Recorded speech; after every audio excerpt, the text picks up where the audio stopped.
Welcome to Stop Paying Capital Gains Now, where guests will share their experiences in saving money easily with this spendthrift trust. The real name for the trust is Irrevocable, Complex, Discretionary, Non-Grantor Spendthrift Trust.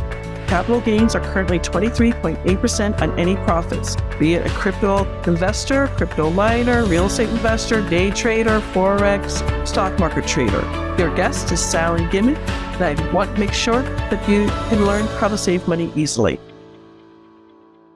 Thank you for coming to listen to Stop Paying Capital Gains Now. I'm very honored to have Troy Holt here with me. We're going to discuss a few things that he does. So, Troy, tell us a little bit about yourself.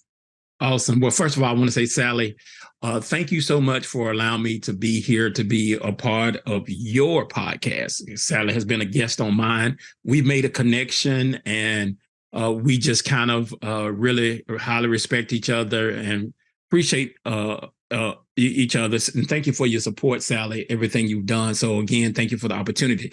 Now, for me, my name is Troy. I own a company called Troy Holt Consulting. I'm the CEO. The CEO stands for Chief Encouragement Officer. My title is my personality, and I'm a certified financial educator. I'm truly on a mission to help eliminate financial illiteracy. I work with individuals and small business owners. That's a little bit about me. I'm in Pensacola, Florida. I've been married going on 32 years. Wow. Thank you. I have a son to be 30 next month and 3 grandchildren. Congratulations. 32 years. You're putting the statistics up higher. So congratulations on that. Yes. Thank you. How did you get into financial education for people? What was the key for that? Well, it started back in 2000. When I was younger growing up, one of the things I used to see, I saw the person that wore the suit and carried a briefcase. They didn't do hard labor work, and it looked like they made the most money. So I said, that's what I wanted to be. And so a friend of mine told me about a position with American Express Financial Advisors. Many people probably don't even remember them listening to this, but now it's Ameriprise. And so he told me about a position with American Express Financial Advisors. Excuse me. And I went and applied and had to get my Series 7 license and my insurance license, the Series 7 license. I'll tell you a little story about that. So we studied for 12 hours per day. I think we was there from 6 to 6 in about 6 weeks. That's all we did was study for the Series 7, which is a stockbroker's license. And so I met a friend of mine. We became good friends. He was a retired military. He was in his late 30s. I was in my mid 30s, and we're doing a career change. And so he had just retired. So we're taking these practice tests, Sally. So the practice tests, I think we probably had about 50 practice tests. And I failed every last one of them. None of the practice tests I passed. And so my friend, he was failing them also. And so he was getting discouraged. He said, man, Troy, I think I'm going to quit, man. I can't pass these tests. I said, no. I said, his name was Ron. I said, Ron, no, we're not going to quit. We're going to keep going on. So we had a little young guy who had just graduated from college with a degree in finance. He laughing at us older guys struggling. So by the grace of God, he and I went in and passed. The young guy ended up failing. And so it taught us a lesson, don't let the practice test discourage you. Don't laugh at people struggling, because it could be you that fails. And so that's kind of how I got in the industry, and I loved what I was doing. And I just wanted to be able to help people. What I found was that in my community, African-American community, there was a lot of people who were not educated, who were struggling, who didn't have retirement set up. And it just made me passionate to want to be able to help people in that area. Excellent. Now, do you still keep your Series 7 license after struggling so hard to get it? No, probably around 2006, 2008. What happened was I left American Express about a year. I worked for Allstate for a year, and then I went to straight independent. And so when I went straight independent, the particular broker dealer I was with, they kept changing. They kept changing broker dealers, and so every time you change broker dealers, you had to put out $500 just to transfer those license and the background and all that. And I didn't have any assets under management, and then I don't want to keep paying that. And then the SEC came along and said, hey, you just can't park your license. They made some changes and stuff like that. And I said, well, I wasn't getting any ROI on that, so I just keep my life insurance license and so the securities license. I've had people to reach out to me after the fact a few years ago and had said, hey, well, would you like to get them again? There's a lot of restrictions for as marketing. I use social media a lot, and I just don't want the restrictions, so I've kind of stayed away from it. I may go back one day, get them again, but right now I'd like to be able to have a little bit more freedom in marketing. Excellent. Now, I know you kept your insurance license. Tell me what you're doing right now, how you're helping people and teaching them financial success and things like that. Yeah. So one of the things that I do, I talk about the 7 money milestones, and basically the 7 money milestones is a roadmap or a blueprint for financial literacy and also for financial wealth. We teach them, number one is getting a financial education. That's basically sitting down with a financial professional. Number 2 is proper protection to cover in the event if they have any death or disability, to cover that. Number 3 is having an emergency fund. Things happen, people get laid off, the transmission can drop out. So that's making sure you have an emergency fund. Number 4, debt management. That is managing debt, how to eliminate and manage debt. Number 5 is cash flow, generating ways of cash flow. It could be decreasing expenses. It could be starting a side hustle or side business. It could be reducing the tax burden for, instead of getting a big income tax, get more cash into the home.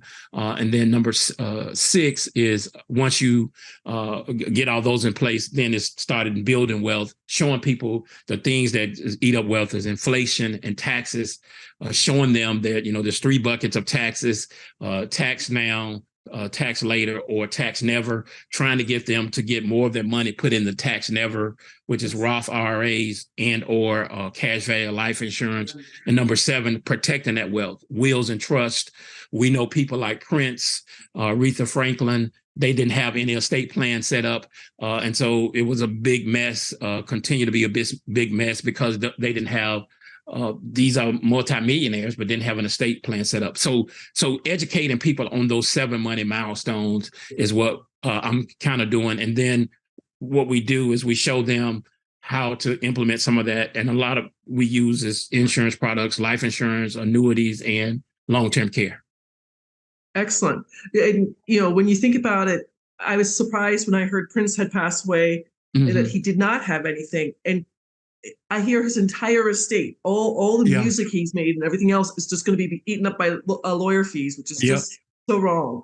Sure is. And it's sad because, he's partly responsible, but I think also the people that were around him who knew his business affairs is partly responsible. They should have, hey, we need to get this, we need to put this in place and set this up, because he had the money to pay for those type of things. It wasn't like he didn't have the money. So a part of it is both, they're partly responsible for that.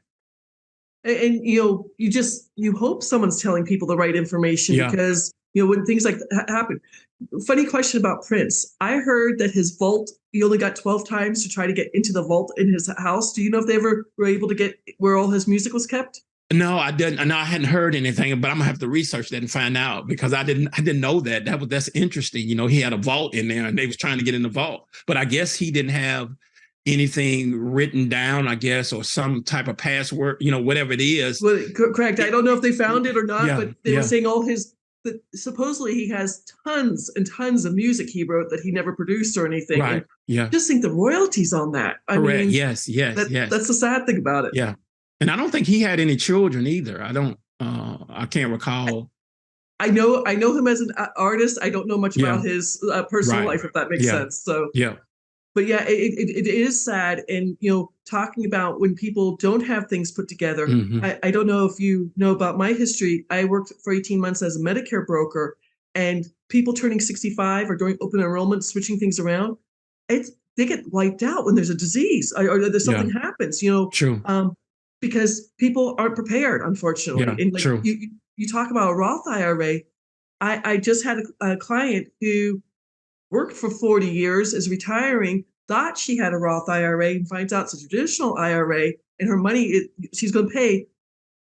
She has over $300,000 in her IRA, and she's going to pay over $40,000 in taxes on that IRA. Right. And nobody told us this. That's kind of sad.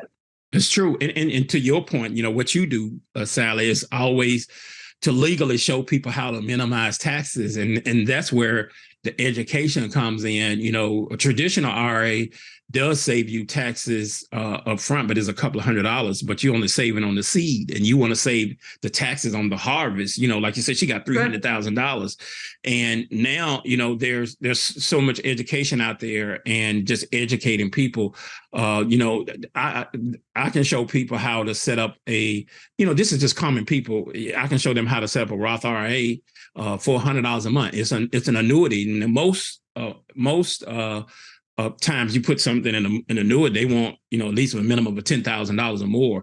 But there's a carrier that allow a person to put $100 a month in a Roth IRA annuity, it's and they can start $25 a week. That's not hard. Well, I said it's not, and on top of that, Sally, they'll allow them, if they wanted to do it biweekly, they can do it biweekly. So they can do $50, you know, and that'll be $1,300 versus $1,200.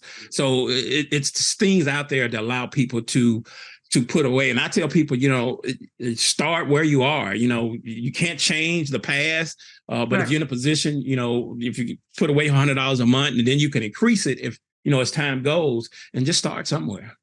Exactly. And, you know, I don't know if you found this, Troy, but I have found so many people who are disillusioned, you know, since COVID has happened, or have given up. And, you know, it's just like, no, things are still going to come at you. I mean, it's a little bit scary. I don't want to be a doomsayer, but it's a little bit scary right now that we might miss our first payment as a country come June 5th because Congress can't get their act together or anything. So. Oh, I could talk about that for hours. Just and my you and I could talk for hours. That's a problem. My point about the Congress thing is, and I've said this over the years, you have people who bicker and blame instead of people coming together, say, hey, we got problems. Let's sit down and work together and figure out the problems. Don't worry about who get the credit or who get the power. Let's take care of the American people. And you don't have that. And that's the problem we have. Exactly. Well, one of the things I'm working with, I don't know if you know this statistic, Bankrate.com in November of 2021 said that 80% of Americans, so somebody you know, it might be your friend, it might be your sister, it might be your mom, 80% of Americans have $90,000 in debt and are not putting 10% into a retirement plan. Those are dismal numbers because it is. What do you do with things? You know, being a Medicare broker, I don't think people realize this. If you haven't paid off your student loans, they garnish your Social Security check. And I had 1 to 2 people a week who were getting their Social Security check garnished. So I'm like, you went to school 30 years ago. How come you haven't paid off your student loans? Wow. It's sad, you know, really sad. Yeah. And in my real estate group, when I do the masterminds, I mentioned it once, and I had 4 people come up to me and like, no, they can't do that. I'm like, they're federal student loans. So yes. So you can't. There was I just want to say this: federal student loans, you can't get them written off in bankruptcy. You know, so they got to be paid. You know, and there's ways and strategies out there. But man, you know, my problem with student loans, there's President Biden and the student loan forgiveness and all that. My problem with the student loan is more. Everybody's arguing about forgiving the debt, but my problem is we've allowed it to be predatory lending. Yes. You know, we let 18-year-olds to go get student loan, and you won't give them a loan to start a business, the $10,000 loan, but you're going to give them all this money for college, and then it's required, and then it's continued to compound over the years, this predatory lending. And that's my problem with the whole student loan issue. I agree. You know, I went undergrad, then I went to the Peace Corps, and I'll be honest, I traveled 9 months afterwards. I came back and I owed more than what I had been paying for 2 years. Right, and then I went to graduate school. I loved my graduate school, but I paid off $184,000. I mean, it took me a while to do it, but that's what I did. So tell me, who is your ideal client for you? Who would be your person?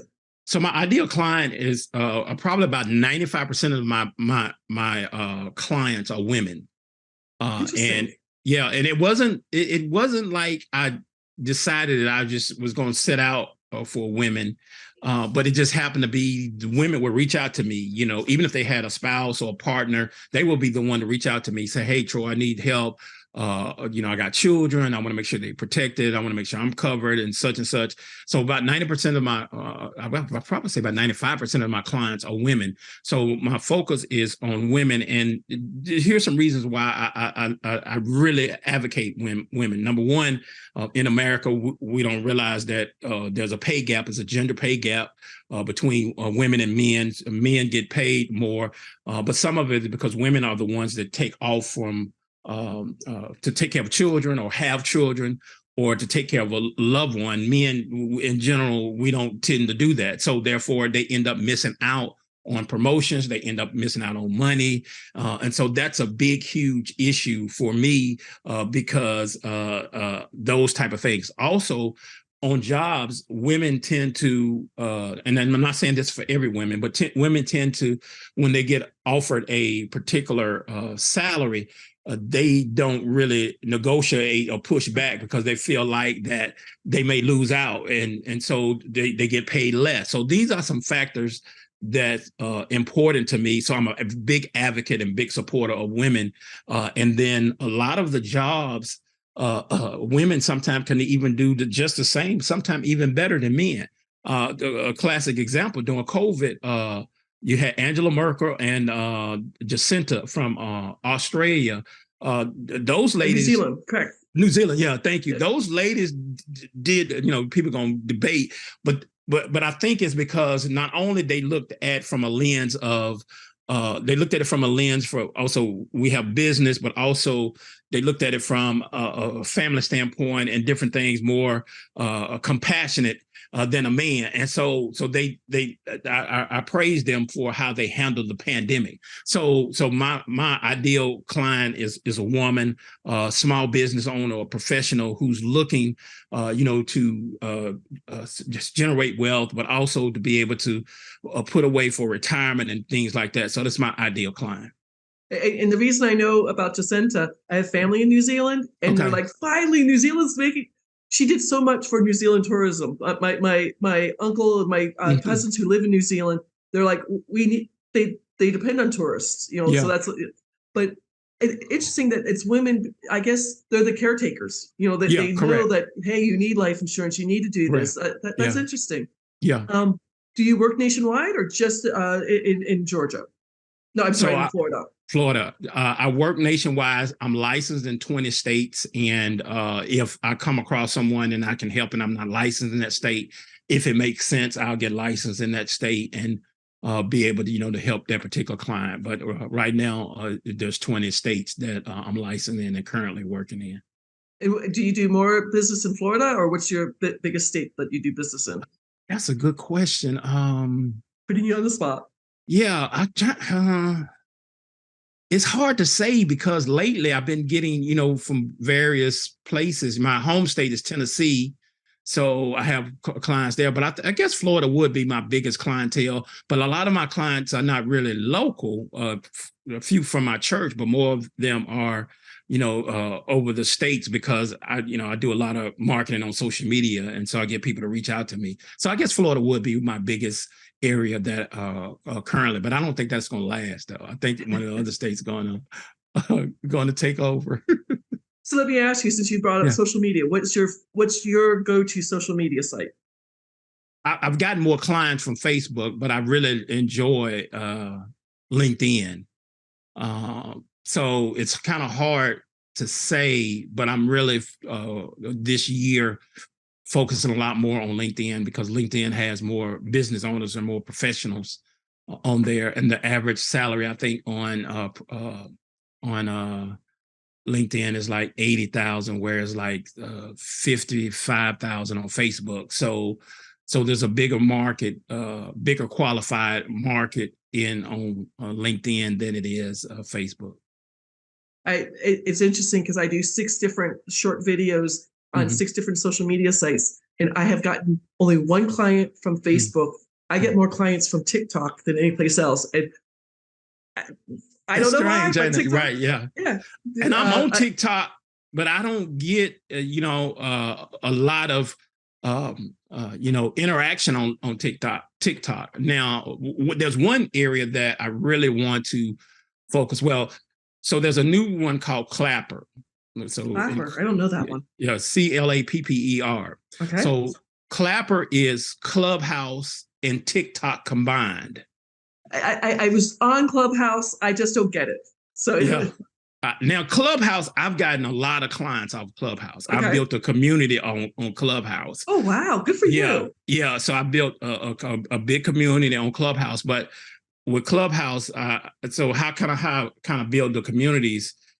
Number one is I started out co-moderating with others. So and then in the back channel, what they call the back channel, I would message people and welcome them to the room and stuff like that. So that kind of how I built a reputation. And then I started running my own club. So I guess how to describe it, Sally, hope this may help you.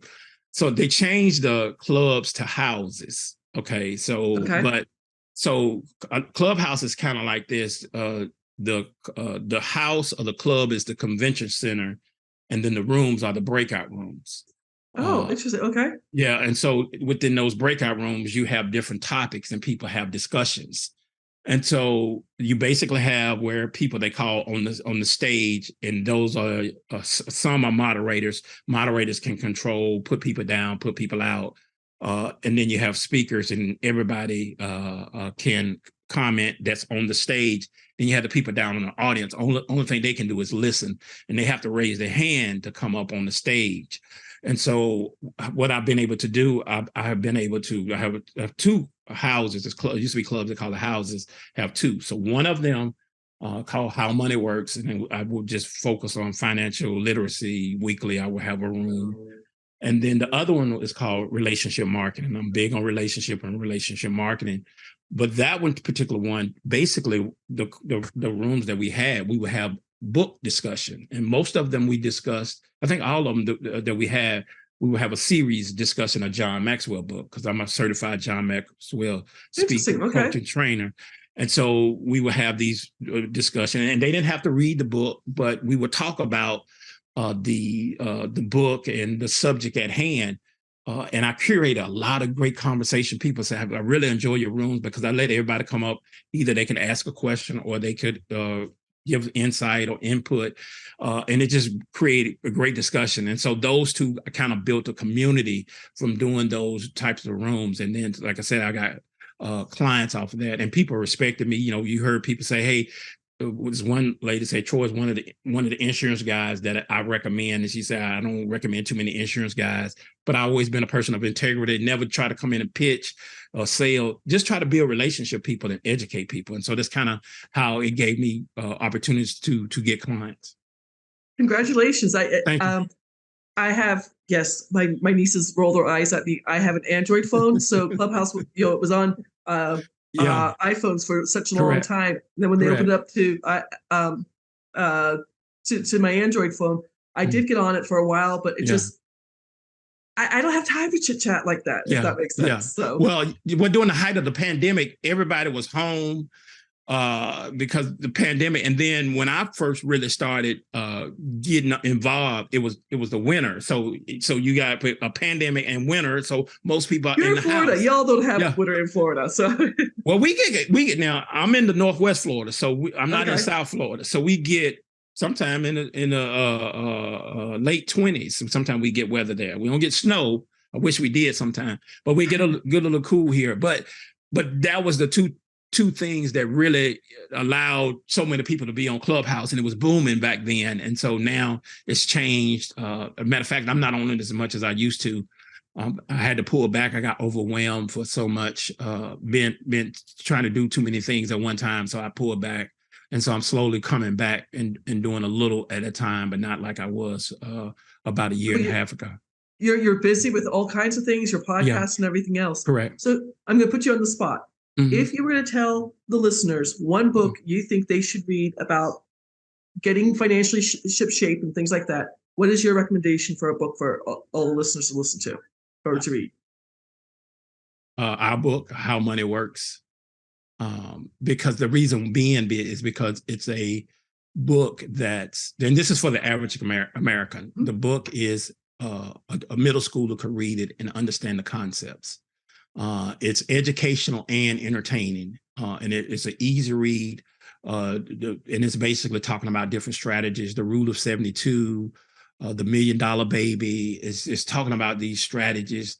How also it talks about the banks. It's a section in there that says the average. The national average for a bank savings is 0.09%. That's sad. Yeah, very sad. But the bigger banks is 0.01%.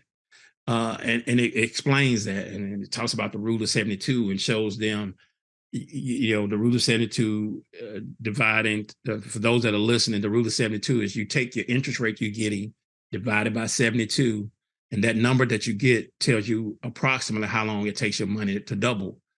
Now, that works for you on the positive, but also it works on the negative. If with the credit card, it's you the need same thing. You need to know your financial picture. That's the most important thing, because people don't know where they stand right now. Correct. And so that would be the book that I would highly and who wrote recommend. it, if you don't mind my asking? I haven't heard it. Now you made me. I just put you on the spot again. Sorry. You did. So how Tom Matthews. Matthews and Steve Sabol. Okay. Yeah. I'm gonna look for that after we get off the Zoom. Then now let me ask you, Troy. Yeah. What's your one takeaway you want to tell the audience? What's your call to action? My call to action is everybody should remember this, and I talk about this is something simple a person can start, and that is to pay yourself first. Most people they pay their bills. I'm a man of faith, so God gets his first, and then I pay myself first. So everybody is maybe not a person of faith, but I would say pay themselves first. And the reason being is because when you do that, and I tell people, I said, it doesn't matter if it's $1, $10, if it's 1% or 10%.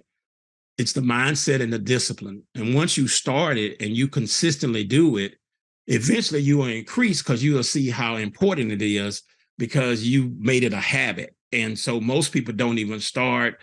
They weren't, fighting about the amount. Even if it's a nickel, you put away a nickel, and eventually that nickel gonna add, and eventually it can compound. But you have to start somewhere. So that's one of the main things I tell people. Simple, they can start. Pay yourself first. Before you pay all the bills and everything else, pay yourself first, because you may need that money. It may become a rainy day. I remember when there's some years ago when I started paying myself first. Some months, because I didn't have enough money, but I have a lot of expenses, I would have to pull that money from the account to cover the expenses. But it disciplined me to always continue to do that. And still today, I pay myself first, and so that's what I would recommend. Excellent. But when you think about it, that's so few people talk about that, because it's sort of like an emergency fund just in case, like when you needed it and everything. Yeah. Correct. Now, we're going to have all your websites and everything else, but if you don't mind, tell me how can people get in contact with you? Yeah, they can get in touch with me. They can go to my website. It's troyholt.com. My name, TROYHOLT.com. Or probably if they're on LinkedIn is another way they can connect with me. I'm very active on LinkedIn. And so they can connect with me there. I am on Twitter also. I see Sally's always supporting me on Twitter. I'm not on Twitter like I used to be, but how big is your Twitter following? I'm up to 62 people now. Woohoo! I'm getting up there. Yeah. I think I actually have 3 Twitter accounts. So one of them, I'm on about my original one. I'm about I think about 6,000. The second one is about 5,000, and the other one is about 3,000. The years ago before. Right when Facebook got big, before Facebook got real big, I was on Twitter a lot, and so that's how my first one I able to build a following, and I met a lot of people, connected a lot of people, and some of those we're connected now on Facebook. But that's how, because I was very active on Twitter. Yeah, I do a thing where I post TikTok, YouTube, Instagram. Then Twitter, Facebook, and LinkedIn. So that's what I do on that. But so what are you using to it's a video for all of them you're doing, right? Correct. I do a video on my phone. I get up in the morning, do 6 different videos with 6 different parts of the trust. and I posted on 6 different places. And it's interesting. You get to meet all kinds of people because, like today, I had a gentleman. He's just like my dad. He has a horse farm, and he's just like, I'm going to inherit a horse farm. What am I going to do? And we had a conversation and things like that. So, but again, I appreciate you coming out on this, Troy. Troy and I are going to be working together in the future because we're working conjointly. But please tell us about your podcast. What is it called? Yes, my podcast is called Troy Talks. It is a podcast. I'm coming up on 4 years in September. Wow, congratulations. Thank you. I have 60 episodes out. I have many more that hadn't gotten out yet, but it's been a wonderful, and I just want to say this, and I know we're going to close.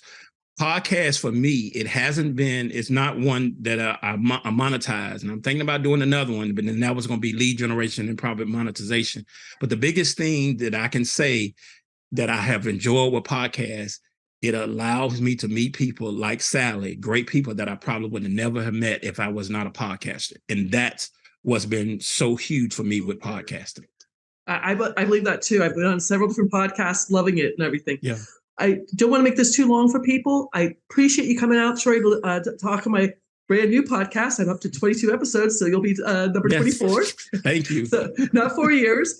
But I appreciate you coming out on my podcast. Thank you for rescheduling. Last week, I was not in a good location.